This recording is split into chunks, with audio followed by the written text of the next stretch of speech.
अस्सलाम।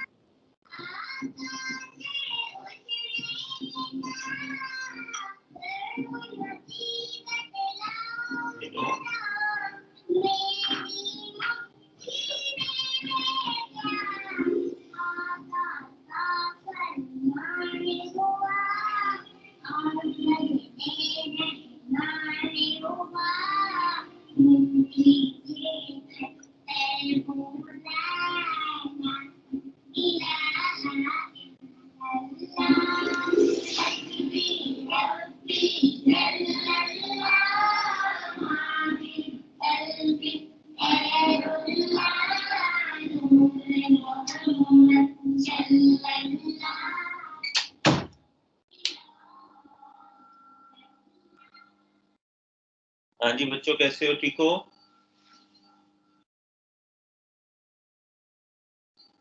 जी सर, अल्हम्दुलिल्लाह। मामा आवाज ऐसा करो अपनी क्लास।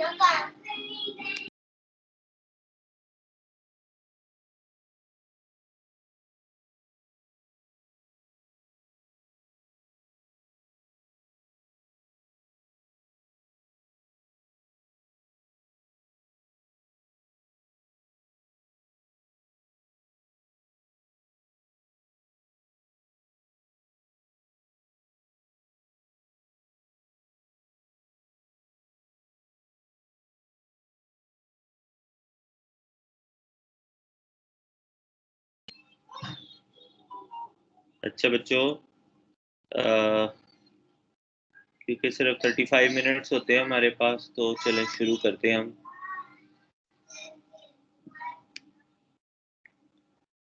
अच्छा बेटे, लास्ट टाइम हम जो है वो डाइफ्रैक्शन के बारे में हमने पढ़ना शुरू किया था, ठीक है?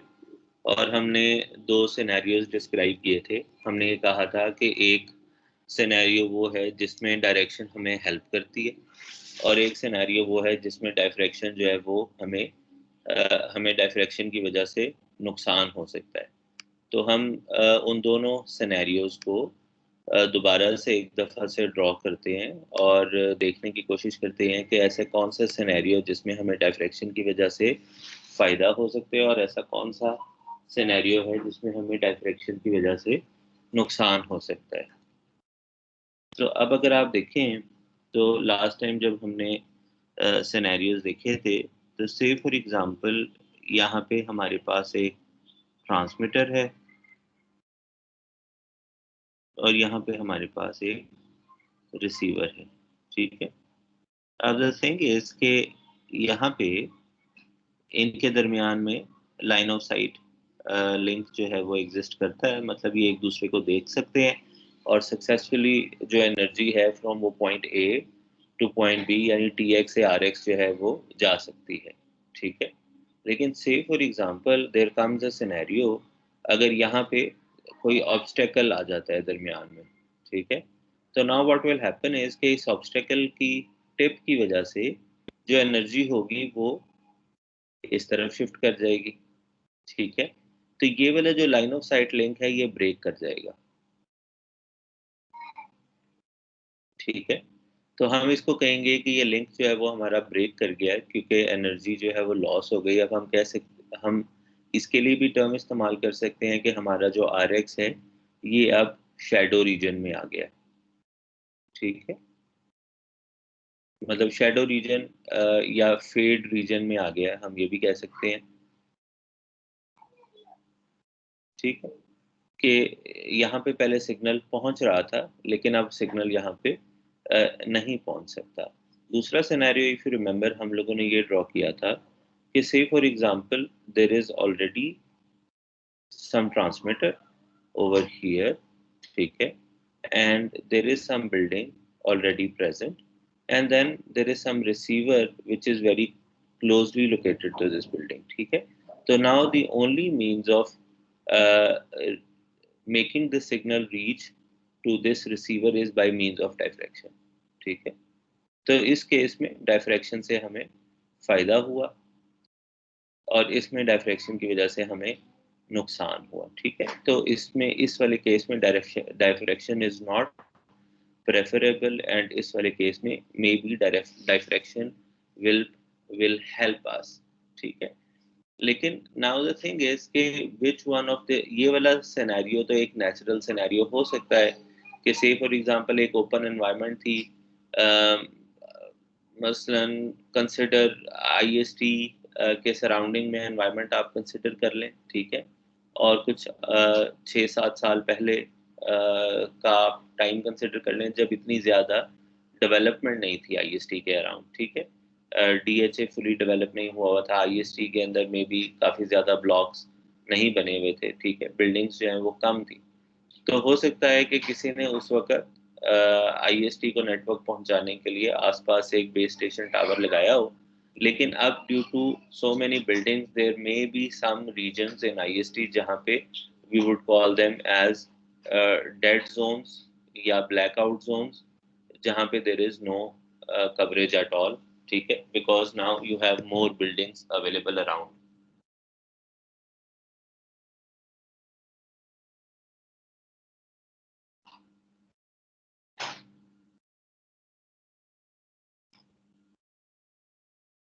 तो इस तरह के केस में जब ये वाला सिनेरियो हो जाता है, तो now how to evaluate that how much energy has been lost, उसके लिए we consider this diagram, ठीक है, ये वही डायग्राम है जो अभी मैंने आपके सामने बनाई है प्रीवियसली, जिसमें यू हैव अ ट्रांसमीटर, सिर्फ ये है कि उसका पोल यहाँ पे शो नहीं किया, खाली उसको एक एक्स से शो किया है, and you have a receiver, and previously there was a line of sight link इनके दरमियान में एग्जिस्ट कर रहा था। अब now the problem is that there is some obstacle जो कि इनके दरमियान में आ गया है, ठीक है, और with respect to the previous line of sight link, इस ऑब्स्टेकल की जो हाइट है वो h है, ठीक है, when we consider it from the ground. लेकिन अगर हम पाथ डिफरेंस की मद में बात करें, ठीक है, या लाइन ऑफ साइट को हम बेस रेफरेंस कंसिडर करें, नॉट द एक्चुअल हॉरिजॉन्टल, तो जो एक्चुअल पैरामीटर्स हैं वो कुछ ये बनते हैं, ठीक है, then considering these as right angle triangles, h dash is the height, ठीक है।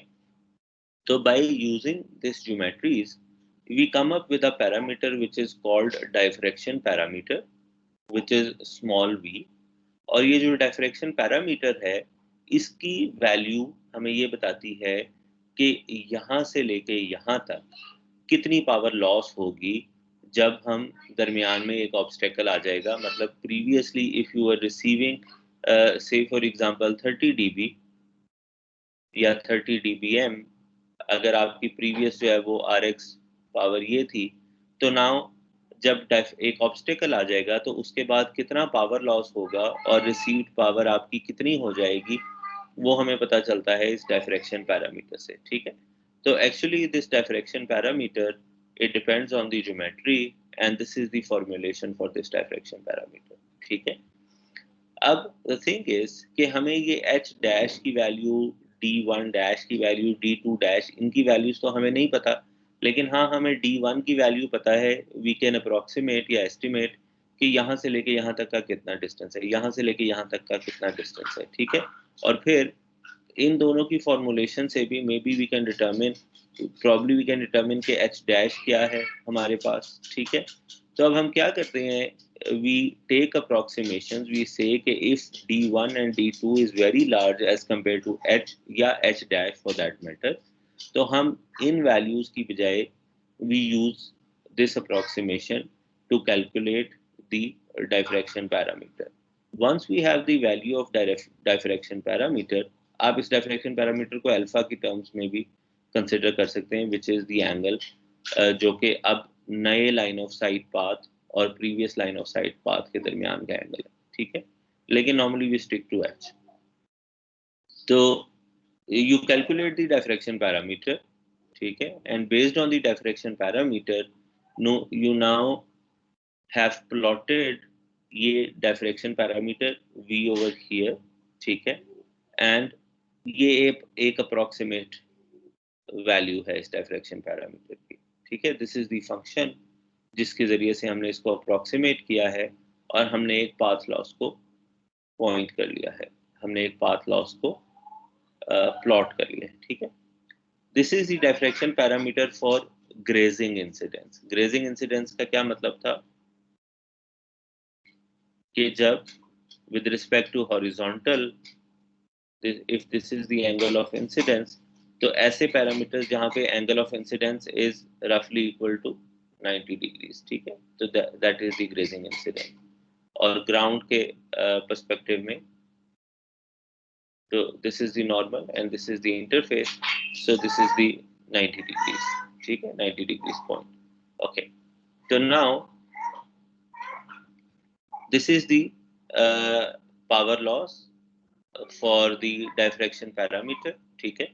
एंड फ्रॉम अगर आप देखिए तो जो negative values of diffraction parameters हैं, इसका मतलब वो आपके पास कब आएंगी, when your h is smaller as या जब कोई भी पाथ ऑब्स्ट्रक्शन नहीं आएगी, जब जो है वो आपका लाइन ऑफ साइट क्लियर रहेगा, तो डायफ्रैक्शन की वैल्यूज आपके पास नेगेटिव हैं।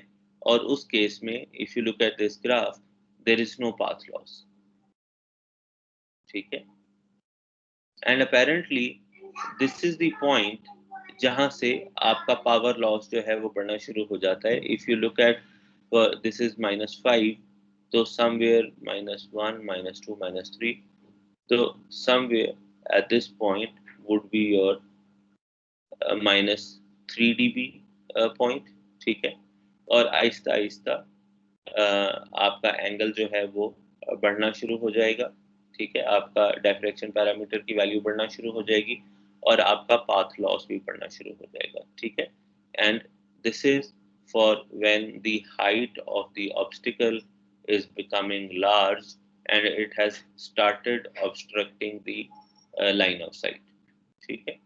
तो your receiver starts going into shadow, जिसका मतलब ये है कि उसके पास एनर्जी या पावर जो है वो रिसीव होना बंद हो गई है, या it is receiving very little power. Okay, तो जो शैडो रीजन है या उसकी एनर्जी को स्टडी करने का एक तरीका तो हमारे पास ये है कि हम स्टडी करते हैं डायफ्रैक्शन पैरामीटर को, लेकिन there is another method which is called Fresnel zone geometry. और जो फ्रेनल जोन ज्योमेट्री है, it sort of gives us an estimate कि between the transmitter and the receiver क्या कोई ऑब्जेक्ट ऑब्स्ट्रक्शन क्रिएट कर सकता है या नहीं कर सकता, ठीक है। और let me give you, okay, now have a look at it. Say for example, you have a transmitter over here and you have a receiver over here, and aista aista you start to uh, aista aista you start to construct a building over here, ठीक है। And you want to determine that how large should the building go, ठीक है, कितनी उसकी height हो, कितनी stories में बनाऊं, सो दैट कि मेरा मैक्सिमम लाइन ऑफ साइट जो है वो मेरे पास अवेलेबल रहे, ठीक है। तो इस चीज को हम, एक तो जैसे मैंने आपको पहले बताया, डायफ्रैक्शन पैरामीटर से हम इसको स्टडी कर सकते हैं, लेकिन डायफ्रैक्शन पैरामीटर हमें तभी अवेलेबल होगा जब तक हमारे पास exact height of the building available होगी, ठीक है। और जैसे जैसे हम तो एक तरीका तो ये है कि we start estimating a value of H, ठीक है, और उससे हम एक डायफ्रैक्शन पैरामीटर को मैयर करना शुरू कर दें एंड वी स्टार्ट सीइंग कि हमारा लिंक जो है वो किस वैल्यू ऑफ एच के ऊपर डिस्टर्ब होता है, ठीक है। लेकिन जो फ्रेनल जोन है, ये एक और मेथड है, और ये क्या करता है, it tells you, it's sort of, आप यूं कह लें, creates a hypothetical ellipse around this transmitter and receiver geometry. और ये आपको ये बताता है कि जो मैक्सिमम एनर्जी है between the transmitter and receiver, that is concentrated between within this 60% of the ellipse, ठीक है।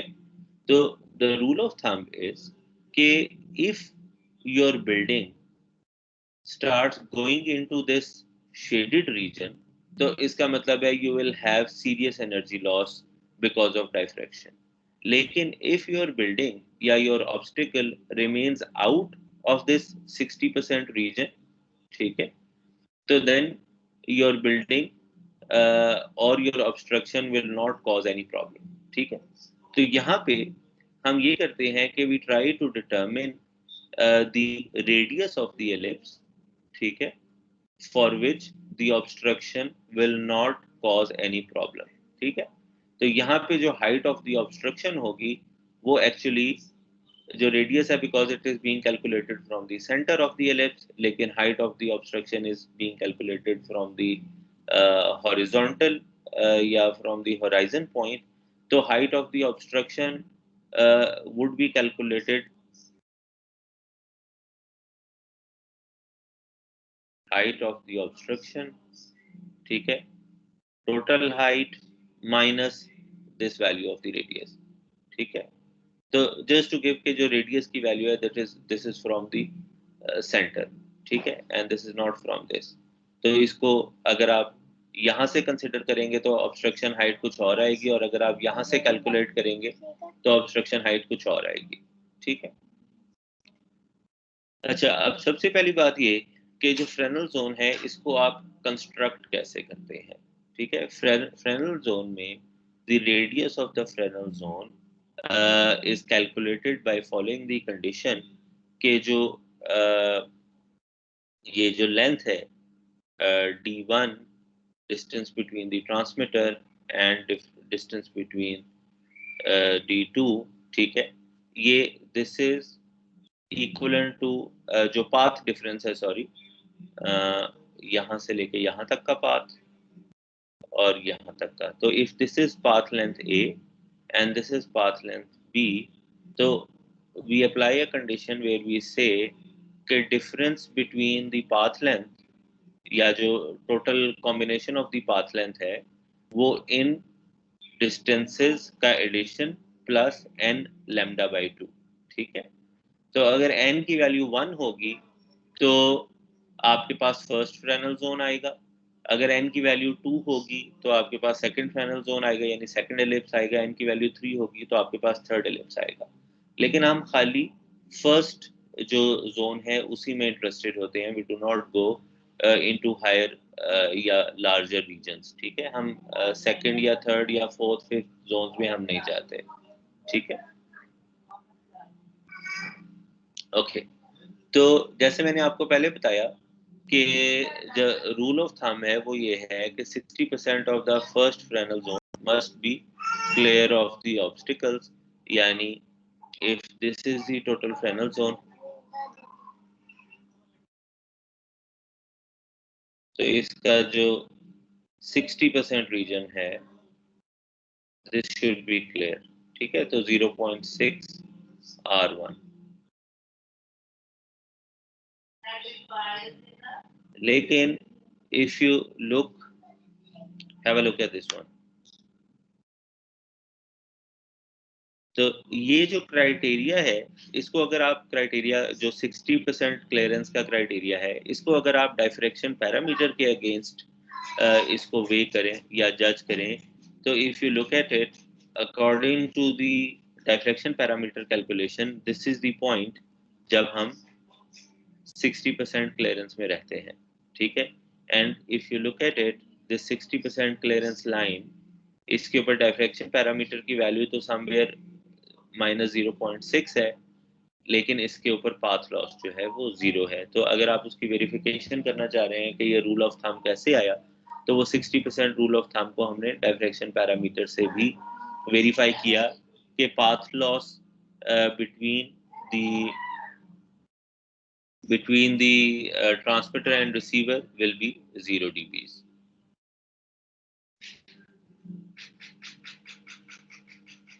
ये आगे उसी की मजीद एक्सप्लेनेशन है। ओके, नाउ जो अगली चीज अब हम करना चाह रहे हैं ये हम पहले देख चुके हैं, अब हमने जो प्रोपगेशन मैकेनिज्म्स हैं उनको हमने देख लिया, ठीक है, जिसमें रिफ्लेक्शन रिफ्रैक्शन और डायफ्रैक्शन, ये 3 मेन प्रोपेगेशन मैकेनिज्म्स हैं। अब हम अगली चीज जो देखना चाह रहे हैं दैट इज प्रोपेगेशन मॉडल्स। ठीक है, प्रोपेगेशन मॉडल क्या क्या मतलब है या इसकी क्या सिग्निफिकेंस है। प्रोपेगेशन मॉडल का जो एंड ऑब्जेक्टिव है किसी भी प्रोपेगेशन मॉडल का, that is to do link budgeting. ठीक है, लिंक बजटिंग करने के लिए हम प्रोपेगेशन मॉडल्स को इस्तेमाल करते हैं, और प्रोपेगेशन मॉडल हमें ये बताता है कि अगर पॉइंट ए से लेके पॉइंट बी तक एनर्जी प्रोपेगेट करेगी तो उसमें कितना पाथ लॉस आएगा, या for X amount of transmitted power how much power will be received at point B. ठीक है, तो ये चीज हम ऑलरेडी देख चुके हैं। सबसे जो सिंपलेस्ट है that is free space propagation model. ठीक है, अब डायफ्रैक्शन पैरामीटर को अगर आप फ्री स्पेस इक्वेशन के अंदर इसको बिल्ट इन करना चाहें, तो मैं प्रीवियसली आपको जो बात कर रहा था वो ये कि say for example last time I gave you a scenario जहां पे आई सेड टू यू कि यार अच्छा वी हैव जो हमारी ओपन एंडेड लैब थी, at that point I asked you to do a 20 kilometre link. ठीक है, and I said to you कि please do it at 28 gigahertz. ठीक है, नाउ द थिंग इज के उसमें आपने यू डिटरमिन्ड कि फॉर 25 dBm TX पावर, जो कि आई गेस आपने QPSK के लिए ली हुई थी। ठीक है, आई थिंक यू कैलकुलेटेड कि यहाँ पे आपको you will receive a margin of 2 dBm। ठीक है, जिसका मतलब ये हुआ कि एटलीस्ट 2 dBm तक का पावर लॉस मजीद आप 2 dB का मजीद पावर लॉस आप बर्दाश्त कर सकते हैं। ठीक है, तो प्रोपिगेशन मॉडल्स इस बात को देखते हैं कि से फॉर एग्जांपल अगर यहाँ पे कोई ऑब्स्टेकल आ जाता, ठीक है, तो क्या स्टिल ये 2 dB का लिंक मार्जिन आपके पास अवेलेबल होता है या ना होता है, क्योंकि अब लाइन ऑफ साइट जो है वो ऑब्स्ट्रक्ट हो गई है। ठीक है, तो इस तरह से तो propagation models are there to tell you that for a given scenario आप पॉइंट ए पे अगर खड़े हैं तो how much power should you transmit so that your signal successfully reaches at point B and the link gets established. ठीक है, जो propagation models हैं इनकी काफ़ी बड़ी सिग्निफिकेंस है in planning of the terrestrial telecommunication networks. और जो प्रोपेगेशन मॉडल्स हैं इसमें हमारे पास दो तरह के प्रोपेगेशन मॉडल्स एग्जिस्ट करते हैं, मैंने पहले भी आपको शायद बताया था। Some models are called deterministic models, जो कि कुछ ना कुछ फॉर्मुलेशन की बेसिस के ऊपर बनाए गए हैं, and some propagation models are called empirical models, जो कि सिर्फ मुख्तलिफ एरियाज में टेस्टिंग की बेसिस के ऊपर बनाए गए हैं। ठीक है, तो इस केस में हम सिर्फ डिटर्मिनिस्टिक मॉडल्स को देखेंगे, और एक डिटर्मिनिस्टिक मॉडल आप देख चुके हैं जो कि free space path loss model है, या फ्री ट्रांसमिशन मॉडल भी इसको बोलते हैं। जो दूसरा मॉडल हम देखना चाह रहे हैं that is ground reflected model, और इसको हम 2 रे मॉडल भी कहते हैं। और इसमें हम ये कहते हैं कि जो ट्रांसमीटर और रिसीवर है, BS stands for base station, जो कि इस केस में हमारा ट्रांसमीटर होगा, mobile phone tower, and MS stands for mobile station, जो कि हमारा मोबाइल फोन होगा। ठीक है, तो वी से कि अक्सर ऐसा होता है कि line of sight path exist नहीं कर रहा होता। ठीक है, और ज्यादा हमें जो मिल रही होती है एनर्जी वो रिफ्लेक्शन की मदद से मिल रही होती है। ठीक है, तो अगेन रिफ्लेक्शन में the simplest method is to consider when you have only one reflection. ठीक है, 2 रे मॉडल अगर आप देखें तो दिस इज 2 रे मॉडल। तो you have line of site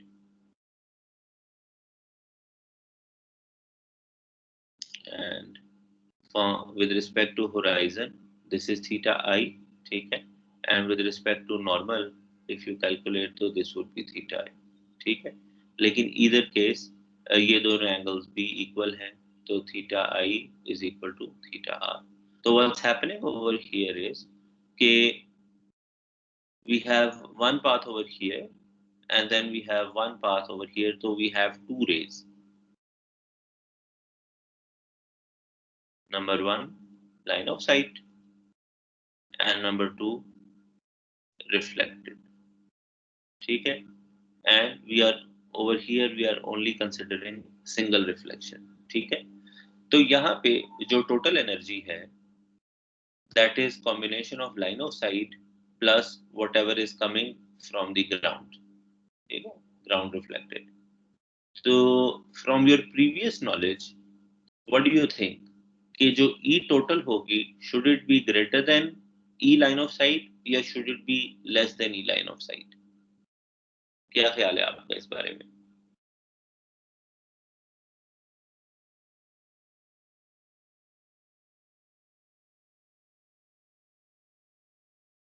क्यों बच्चों?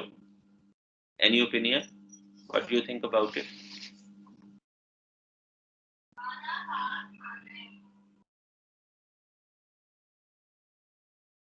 हाँ जी बच्चों.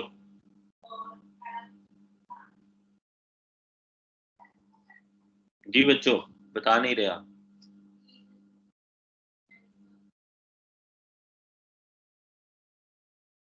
Okay, I think you're not available, you people.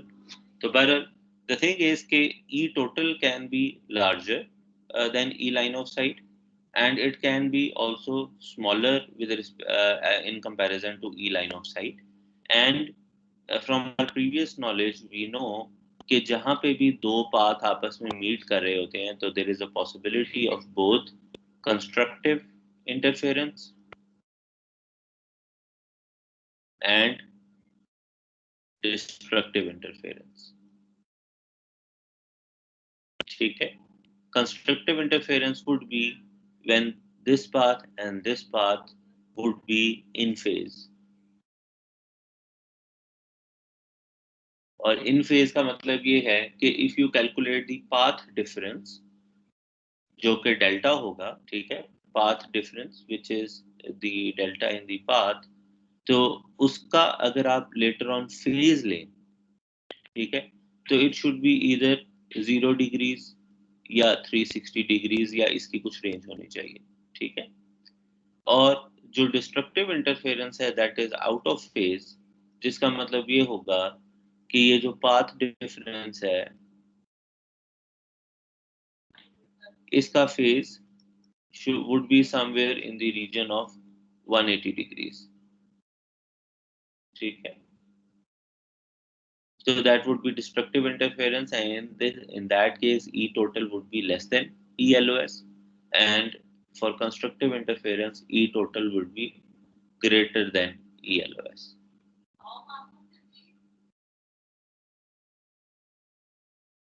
So this is how it is calculated. The main objective is to determine the path difference. तो हमने क्या किया कि इलेक्ट्रिक फील्ड को हमने एक ये this is the amplitude and ये यहाँ पे हम क्या कर रहे हैं, हम इलेक्ट्रिक फील्ड के मैग्नीट्यूड को विद रिस्पेक्ट टू डिस्टेंस हम नॉर्मलाइज कर रहे हैं and this is we are considering it in a sine wave cos omega t. ठीक है? This is the reflected तो यहाँ पे if you look at it with when you travel some distance, so there is going to be some phase difference because we are interested in determining phase difference later on. तो हमने इसलिए इसको ये देखा है कि when the wave is traveling how much phase is changing. ठीक है? So we have two paths, one is D dash and the other one is D double dash.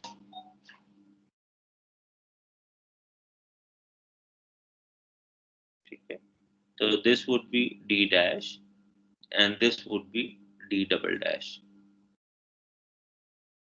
तो बाउंड्री कंडीशन से हमें ये बात पता है कि theta is equal to theta R and जो हमारे पास रिफ्लेक्टेड सिग्नल है that is going to be incident and reflection coefficient, और जो ट्रांसमिटेड सिग्नल या जो टोटल है that is the combination of reflected and incident. तो हमारे पास पीछे जो एक्सप्रेशंस हैं उनको इस्तेमाल करते हुए हम ई टोटल कैलकुलेट करते हैं, जिसमें हमारे पास ई लाइन ऑफ साइट है और ई ग्राउंड रिफ्लेक्टेड। यहाँ पे हमने -1 को इनकॉर्पोरेट किया है for reflection coefficient to be -1 and we have considered the ground as to be perfect conductor. हमने उसमें कोई एनर्जी लॉस कंसिडर नहीं किया, all the energy is reflected back.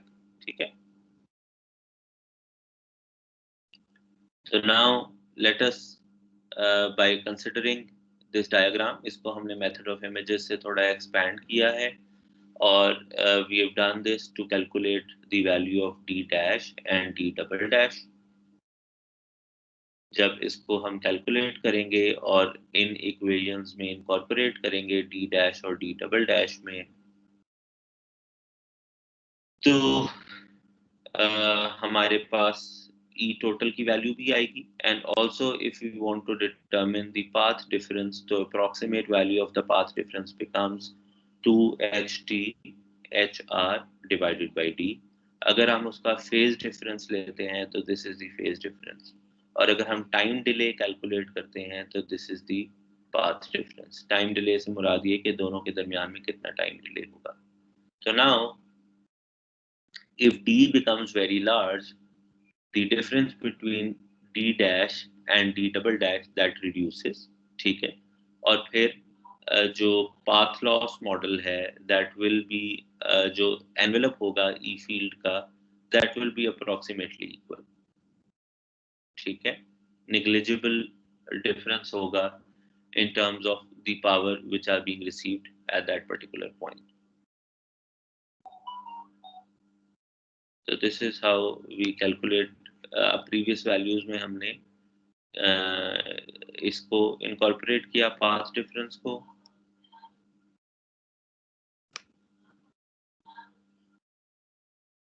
तो this is the value of E total. Now if you look at it, जो मैं आपको बात कर रहा था कि E total would be a sinusoidal function for every constructive and destructive interference.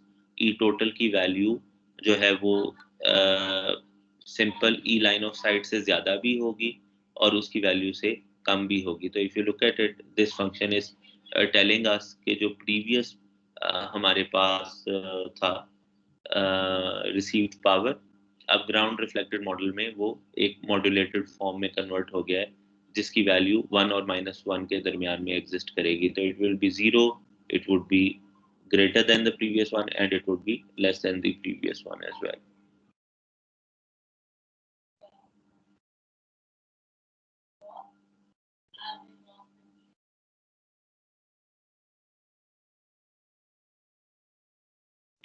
So after doing some manipulations and approximations, this is what we get।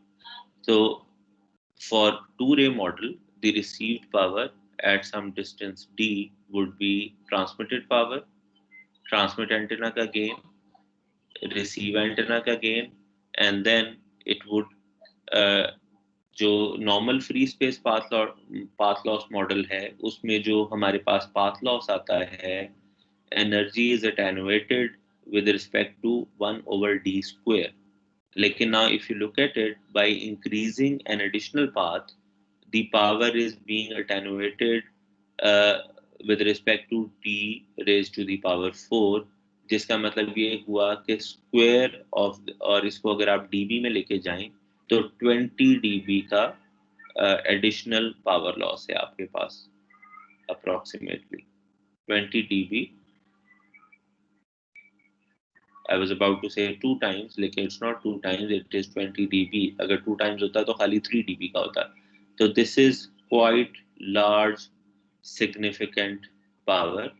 और जो हम previously बात कर रहे थे एक लाइन ऑफ साइट लिंक की, अगर यहाँ पे भी हम मतलब by calculating with respect to free space path loss model, you were getting a link margin of 2 dB। लेकिन अगर आप इसी को ग्राउंड रिफ्लेक्टेड मॉडल के साथ कंसिडर करें तो then you will not be getting that 2 dB link margin, ठीक है. तो it is quite possible कि आपने अगर अपनी लिंक बजटिंग की है using free space path loss model terrestrial network में, तो आपकी जो रिसीव पावर है वो उससे बहुत कम आएगी what you were expecting in the first place. तो this is all considering both propagation mechanisms and path loss models. तो अभी हम इसको यहाँ पे ख़त्म करते हैं. Next time when we meet